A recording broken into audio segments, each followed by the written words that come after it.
আসসালামু আলাইকুম। আমার সারা ময়নাটা একটা বায়না ধরেছে, তাকে একটা পুতুল কিনে দিতে হবে তার বাবাকে। তার বাবা রাত্রেবেলা বের হলো ওকে নিয়ে, ৯টা প্রায় বেজে গেছে। যাওয়ার পর গিয়ে দেখি বসুন্ধরা অনেক সুন্দর করে সাজানো। সেটা দেখে তো সে অনেক খুশি। বাবাকে বলতেছে, দেখো বাবা কত বেলুন, কারণ বেলুন তার পছন্দের জিনিস। সে তারপর আমরা খুঁজতে খুঁজতে চলে গেলাম মাফি টয়েজে। মাফি টয়েজ থেকে একটা পুতুল কেনার উদ্দেশ্যে। এই যে মাফি টয়েজ, বসুন্ধরার নিচতলায়।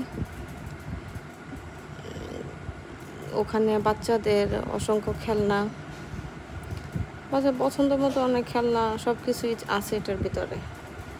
আমার ছেলেও পছন্দ করে সব কিছু, ওখান থেকে টুকটাক কিনে দেওয়া হয়। তারপর মেয়ে আমাকে একটা পুতুল দেখালো, পুতুলটা কিনে দিলাম। সে পুতুল নিয়ে খুব নাচানাচি, ঘোরাঘুরি করতেছে, বা ও তো অনেক খুশি। আমার মেয়ের জন্য সবাই দোয়া করবেন।